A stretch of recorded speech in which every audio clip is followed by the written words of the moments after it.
سلام بچه ها، خسته نباشید. امید که هر جای دنیا که هستین خوش و خوشحال و صحتمند باشین. خب حدس بزنین امروز چی روزیه و ما میخوایم کجا بریم؟ زرا بیا. خب امروز هم روز تولد حضرت علی اکبر علیه السلام هسته که به نام روز جوان نامگذاری شده که روز پسرها که پسرها میگه که ما اصلا روز نداره که همه روزا برای دخترایه، ما اصلا روز نداره و ناراحتی منا همیشه گله داره. اینه امروز هم روز پسرها و روز جوان هسته و ده همهشون این روز را تبریک عرض منم. سلام بچه، ما هم داشتیم تبریک از اونم روز جوان ده. ما هم امروز یک شال خیلی روشن سر کردم، البته در ویدیو خیلی روشن دیدم شه، جگریش خیلی تیره، البته نفهمیده ویدیو همیشه مرقمه در ویدیو کلن سرخ میشه. کلن سرخ. خب چون امروز یک روز واقعا روز خوبیه، روز شادی هسته، چی بهتر که رنگای روشن بپوشیم و ما هم خوشحالی کنیم. آره. یک معلومات خیلی کوتاه در مورد حضرت علی اکبر داشت. ما دیدیم که حضرت علی اکبر علیه السلام بزرگترین پسر آقا امام حسین علیه السلام هسته که حضرت علی اکبر علیه السلام به شجاعت، ایمان، ادب و شباهت خیلی زیادی به پیامبر اکرم صلی الله شناخته می شده.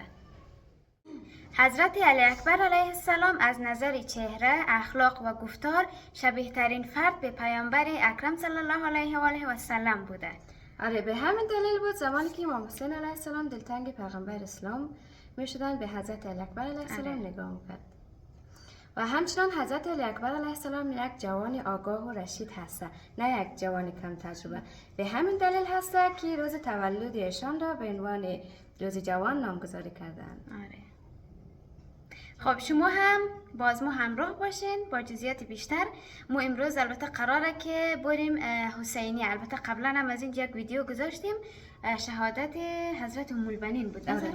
گفتیم که یک حسینی نزدیک خانه از ما هسته، مخصوص افغانی ها هسته که همه در اونجا مثلا مراسم های خود میگیره، چه مراسم شادی باشه مثلا مثل امروز تولد هسته و چی که مثلا شهادت باشه، همه چی در اونجا برگزار میشه. الان هم امروز ما خواستیم که اونجا بریم، باز ما همراه باشین.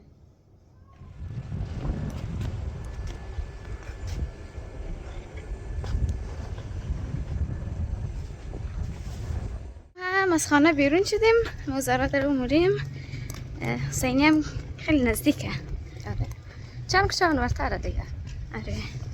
بعد دیرم شده، ساعت 10 گفته شروع میشه. الان هم فکر کنم ساعت 10:30 میشه. نظره خدا کنه که مراسم تمام نشده شه. البته اینجا همه مراسم شکسته، خانوما هسته، خانوما خودشان مثلا انجام میده، مولودی خوانی و دعا هم میخوانن، مولودی میخوانن و البته مو متاسفانه نمیتونی صدای خانوما را بذاری، شاید مثلا همون دست کم از داخل اگه بگیریم رویش یک صدای دیگه بذاریم، چون اجازه شان هم نیسته که صدای خانوما را بگیریم و حتی چهرهشانه. خب ما هم محدودیت زیاد داره، ولی سعی منیم که ولی شما تا حدی که میتونی یک ویدیوی خوب بذاریم.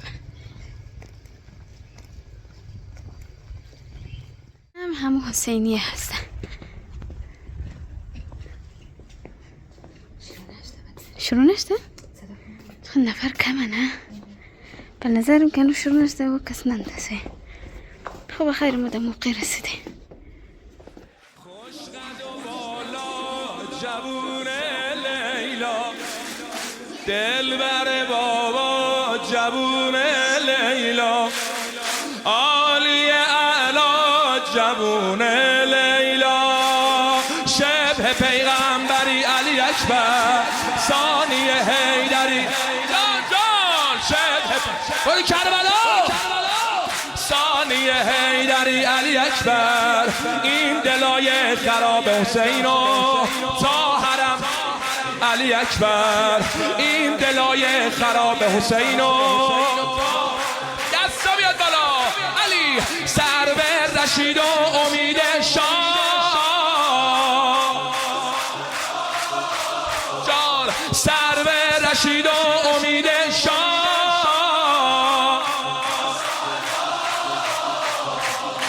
اومده یه قرص